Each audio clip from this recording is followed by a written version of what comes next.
नमस्कार, मैं हूं आपके साथ जया मिश्रा। आप देख रहे हैं हमारा खास बुलेटिन गंगा सवेरा।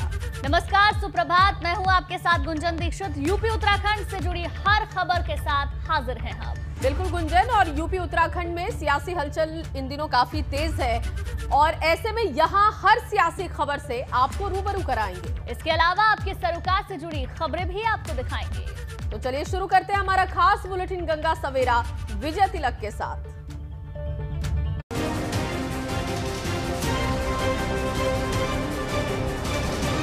विजय तिलक।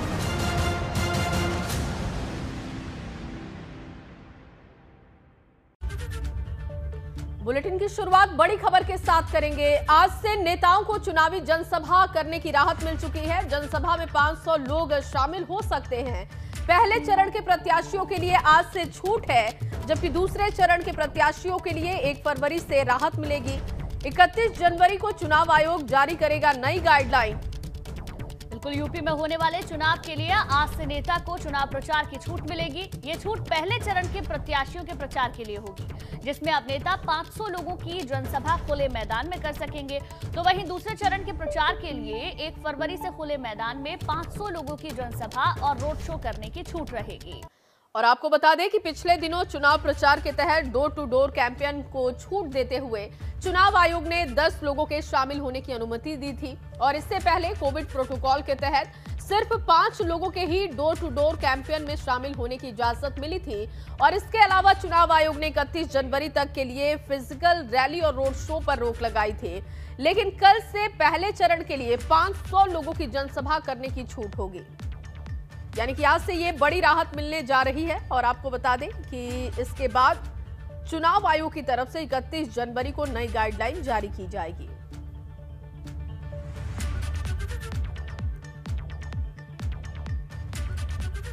वहीं दूसरे चरण के लिए आज नामांकन का आखिरी दिन है। दूसरे चरण में 9 जिलों की 55 सीटों के लिए मतदान होना है।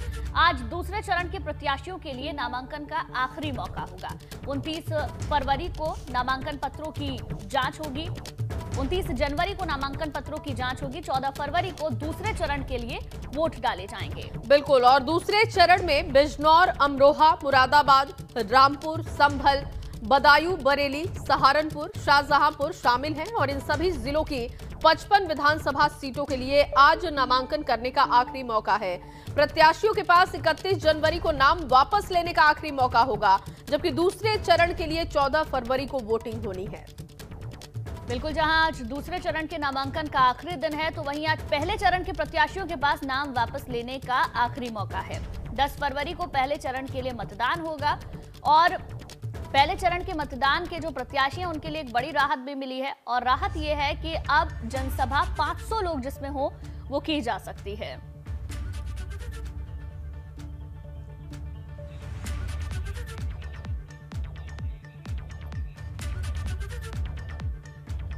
और इसी खबर पर ज्यादा जानकारी के साथ शैलेश अरोड़ा मेरे सहयोगी लखनऊ से लाइव मौजूद हैं। शैलेश, क्योंकि आज से राहत भी मिल रही है और 31 जनवरी तक दूसरे चरण के लिए नामांकन का भी मौका होगा, तो जब राहत मिल रही है तो पहले चरण के लिए क्या कार्यक्रम आज दिखाई देंगे अलग अलग पार्टियों की तरफ से?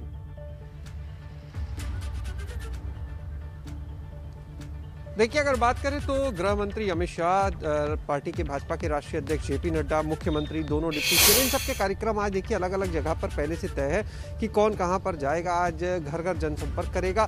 फिलहाल क्योंकि जो छूट दी गई है बहुत सीमित संख्या अभी भी देखा जाए, लेकिन कहीं ना कहीं राजनीतिक दलों को एक बड़ी राहत इससे जरूर मिलेगी। एक तरह से कह सकते हैं संजीवनी का काम होगा, खासतौर से पहले चरण के जो प्रत्याशी है उनके लिए, क्योंकि हर प्रत्याशी ये चाहता है कि उनकी पार्टी के जो शीर्ष नेता है, जो बड़े नेता है, वो आए और उनके लिए प्रचार प्रसार करे। इससे कहीं ना कहीं उनका जो वोट बैंक है मजबूत होता है और इसका फायदा हर प्रत्याशी चाहता है। और निश्चित रूप से जो रोक है, जो इसमें थोड़ा सा एक रिलैक्सेशन कहा जा सकता है मिल रहा है, उससे इन प्रत्याशियों को काफ़ी राहत रहेगी। जहाँ तक बात करें देखिए दूसरे चरण के नामांकन के लिए, तो उसके नामांकन का आज आखिरी दिन है। इसके बाद कल यानी 29 तारीख को स्क्रूटनी होगी, यानी जो नामांकन पत्र वैध नहीं मिलेंगे उनको खारिज कर दिया जाएगा और इसके बाद जो वैलिड नॉमिनेशन होंगे उसमें से अगर कोई अपना नाम वापस वापस लेना चाहता है तो 31 जनवरी तक का उसको मौका दिया जाएगा। दूसरी एक अहम चीज़ देखिए, अगर हम देखें आज से जुड़ी हुई, तो वो ये है कि भारतीय जनता पार्टी जो है वो चौथे चरण के लिए अपने प्रत्याशियों के नाम का ऐलान कर सकती है। चौथे चरण के लिए देखिए नामांकन की जो प्रक्रिया है वो 27 तारीख यानी कल से ही शुरू हो चुकी है। लेकिन अभी भी अगर हम बात करें तो चौथे चरण में देखिए कई जगह के लिए नाम तो आए, लेकिन जो राजधानी है प्रदेश की लखनऊ, यानी यहाँ पर अभी तक पत्ते नहीं खोले हैं पार्टियों ने, चाहे वो भाजपा हो चाहे वो सपा हो, इनके अभी पत्ते खुलना बाकी है।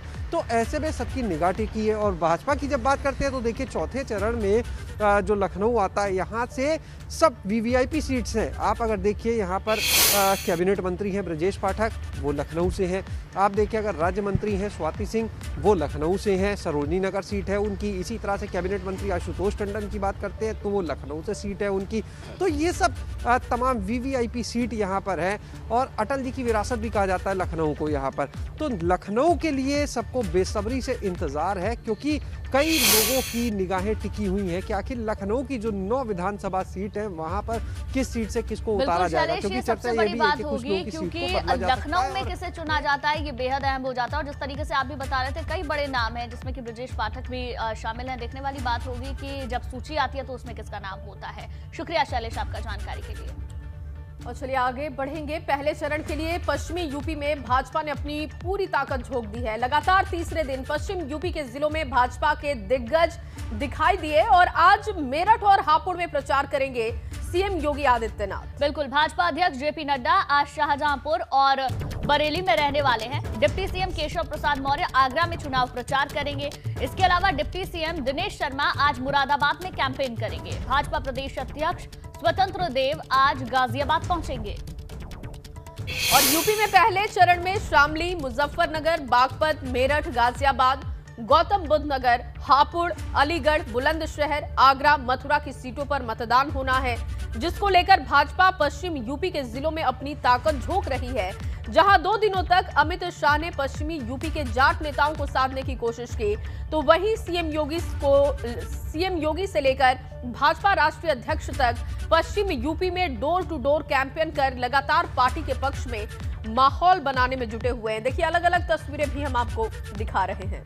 बिल्कुल, सीएम योगी आज मेरठ के कैंट और हस्तिनापुर में जनसंपर्क करेंगे, तो वहीं हापुड़ में गढ़मुक्तेश्वर में प्रचार करेंगे, जबकि जेपी नड्डा शाहजहांपुर और बरेली में डोर टू डोर कैंपेन करने वाले हैं। तो बीजेपी के ये सभी दिग्गज नेता लगातार चुनाव प्रचार में जुटे हुए हैं। डोर टू डोर कैंपेन अभी तक किया जा रहा था, अब तो जनसभा की भी इजाजत दे दी गई है। ऐसे में अपनी पूरी ताकत झोंकते हुए पश्चिमी उत्तर प्रदेश में भाजपा के ये तमाम नेता नजर आएंगे।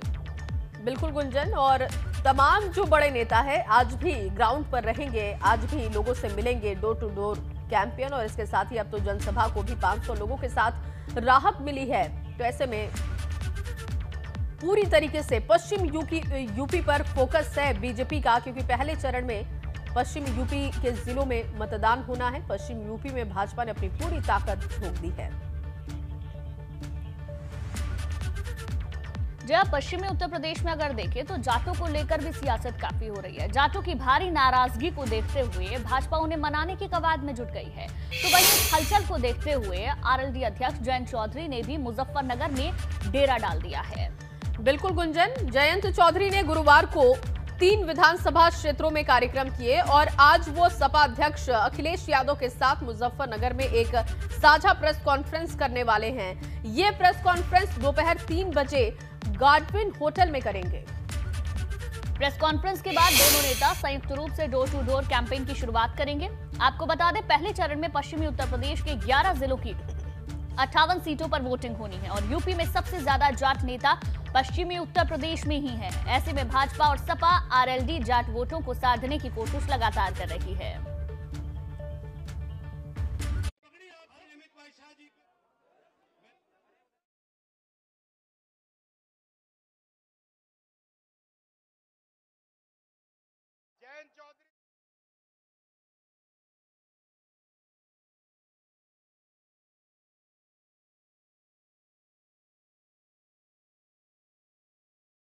और चलिए एक बार फिर से खबरों की शुरुआत करते हैं। कांग्रेस सेना के अधिकारों के मुद्दे पर आज केंद्र सरकार को घेरने की पूरी तैयारी में है और इसके लिए यूपी उत्तराखंड समेत कांग्रेस हर उस राज्य में प्रेस कॉन्फ्रेंस करेगी जहां जहां चुनाव हो रहे हैं।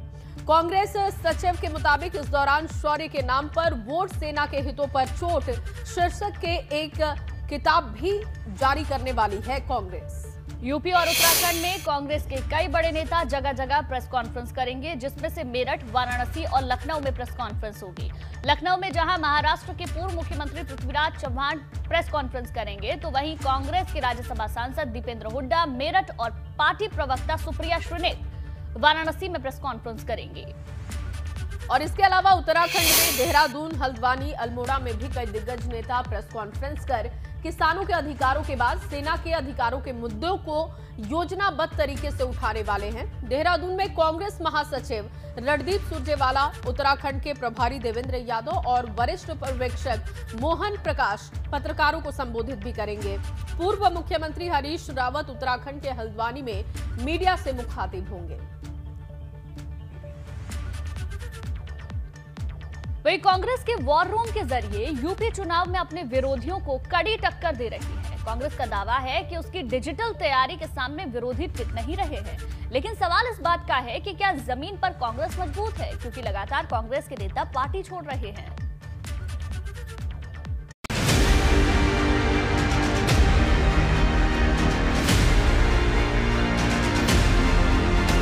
कांग्रेस का वॉर रूम तैयार, विरोधियों पर डिजिटल प्रहार। 3 दशक का सूखा, मैदान में उतरी प्रियंका। यूपी की लड़ाई से पहले भले ही कांग्रेस में भगदड़ मची हो, लेकिन डिजिटल लड़ाई में कांग्रेस किसी से कम नजर नहीं आ रही है। प्रियंका ने सोशल मीडिया की एक भारी भरकम टीम तैयार की है, जिसमें 3000 से ज्यादा युवा है, जो न सिर्फ एक्सपर्ट है बल्कि NSUI और यूथ कांग्रेस के कार्यकर्ता हैं। इस टीम के करीब 500 लोग लखनऊ में ही काम करते हैं। इसके लिए कांग्रेस प्रदेश कार्यालय से लेकर अलग अलग जगह वॉर रूम बनाए गए हैं। इन वॉर रूम में सोशल मीडिया के लिए कंटेंट तैयार करने से लेकर अलग अलग मीडिया प्लेटफॉर्म तक पहुंचाने का काम होता है। जो हमारा वॉर रूम का मकसद है, जो हमारी कांग्रेस पार्टी का संदेश है, जो हमारी महासचिव हैं श्रीमती प्रियंका गांधी जी, और जो पार्टी की विचारधारा है और भी जो पार्टी के कार्यक्रम हैं, उनको गांव-गांव तक, लोगों तक पहुंचाना है। और जो चुनाव में जो हमारे मुद्दे हैं, जो हमारी प्रतिज्ञाएं हैं, जो हमारा पॉजिटिव कैंपेन है, उसको हमें नीचे तक कैसे लोगों तक पहुंचाना है, तो पूरा फोकस हमारा इस चीज़ पर रहता है। कांग्रेस की सोशल मीडिया टीम का दावा है, रोजाना सिर्फ व्हाट्सएप से ही 2 से 3 करोड़ लोगों तक पार्टी के संदेश पहुंच रहे हैं। व्हाट्सएप ग्रुप भी टारगेट के हिसाब से बने हुए हैं, यानी कौन सा संदेश महिलाओं को भेजना है, कौन सा युवाओं, किसानों, अल्पसंख्यकों को और कौन सा सबको। इनकी अलग अलग कैटेगरी बनी है। इतना ही नहीं, लड़की हूं, लड़ सकती हूं मैराथन भी अब डिजिटल पर है। निर्वाचन आयोग की रोक के बाद इसे डिजिटल फॉर्मेट में लाया गया। कांग्रेस का दावा है, उसके सोशल मीडिया के सामने दूसरे दल कहीं नहीं ठहरते। लेकिन सवाल बड़ा है, क्या जमीन पर कांग्रेस यही मजबूती दिखा पाएगी? क्योंकि सच तो ये है कि पिछले 3 दशक से कांग्रेस सत्ता से बाहर है। पार्टी के अपने खुद के जनाधार वाले नेता या तो सपा में चले गए हैं या भाजपा में। ऐसे में प्रियंका कांग्रेस के अच्छे दिन फिर से वापस ला पाएंगी, ये बड़ा सवाल है। अब देखना ये होगा कि सोशल मीडिया को लेकर जिस तरह से टीम मेहनत कर रही है, उसका आने वाले चुनाव में किस तरह से परिणाम मिलता है कांग्रेस को। किस तरह से जो प्रियंका गांधी का कह सकते हैं यहाँ पर, जिस तरह से यहाँ पर टीम ने बताया कि प्रियंका गांधी की एक सोच थी सोशल मीडिया को बढ़ाने की, उसका किस तरह से आगे पार्टी को फायदा होगा, ये तो चुनाव के जो परिणाम होंगे वही बताएंगे। कैमरा सहयोगी हरिओम के साथ शैलेश अरोरा, ABP गंगा, लखनऊ। और चलिए अब खबरों में आगे बढ़ते हैं। कानपुर से बड़ी खबर, जहां भाजपा आज सपा को बड़ा झटका देगी। मोहित यादव आज भाजपा की सदस्यता लेंगे। सुबह 11 बजे स्वतंत्र देव सिंह पार्टी की सदस्यता दिलाएंगे। राज्यसभा सांसद सुखराम सिंह के बेटे हैं मोहित यादव, जो आज भारतीय जनता पार्टी में शामिल हो जाएंगे। स्वतंत्र देव सिंह सुबह 11 बजे आज पार्टी की सदस्यता ग्रहण कराएंगे। और चलिए इस बीच आपको लखनऊ से एक बड़ी जानकारी दे दें। बिहार बंद को लेकर यूपी में भी अलर्ट जारी किया जा चुका है और पुलिस मुख्यालय की तरफ से जारी किया गया है अलर्ट। प्रयागराज की घटना को देखते हुए अलर्ट जारी किया गया। छात्रों ने आज किया है बिहार बंद का ऐलान और इसे देखते हुए उत्तर प्रदेश में भी अलर्ट जारी किया गया है। प्रयागराज की घटना को देखते हुए अलर्ट प्रशासन ने जारी किया। आगे बढ़ते हैं। यूपी की सियासी लड़ाई कई मोर्चों पर लड़ी जा रही है। एक तरफ नेता मैदान में है तो दूसरी तरफ उनके समर्थक सोशल मीडिया पर। कविता के जवाब में कविता सुनाई जा रही है और गाने के जवाब में गाना लॉन्च हो रहा है। बिल्कुल गुंजन, और सुर संग्राम वाली इस लड़ाई को अनामिका जैन अंबर ने आगे बढ़ाया है, जो गायिका भी हैं और कवित्री भी हैं। खास बात यह है कि बिहार वर्जन से शुरू हुआ संगीत बुंदेलखंड वर्जन तक पहुंच चुका है। देखिए ये रिपोर्ट। यूपी में काबा का जवाब, यूपी में बाबा है। गोरखपुर को जो सन्यासी, गोरखपुर को जो सन्यासी मन में लेके मथुरा काशी, जब से लखनऊ में जा बैठे यूपी भर की मिटी उदासी। राजमहल को मंदिर कर दो, राजमहल को मंदिर कर दो, जब जनता को मिलो बुलावा, काहे के यूपी में बाबा है, यूपी में बाबा, यूपी में बाबा है, यूपी में बाबा। सियासी सुर संग्राम का बुंदेलखंड वर्जन। तुष्टिकरण को नाव मिटा दो, तुष्टिकरण को नाव मिटा दो, अपराधन को गांव मिटा दो, फैजाबाद अयोध्या कर दई, राम लला को धाम बना दो। बेबी काशी काशी कर रहे, बेबी काशी काशी कर रहे, जौन करते काबा काबा, काहे के यूपी में बाबा है, यूपी में बाबा, यूपी में बाबा है, यूपी में बाबा। दावों पर तकरार, सुरतान से बनेगी सरकार। के यूपी दंगा मुक्त करा दई, यूपी दंगा मुक्त करा दई, घरन घरन में गैस भरा दई, गुरबन तक को मान मिले है, गैयन को भी थान मिले है। किच किच किच किच जिते होती, किच किच किच किच जिते होती, थम गो सबरो शोर शराबा, काहे के यूपी में बाबा है, यूपी में बाबा, यूपी में बाबा है, यूपी में बाबा।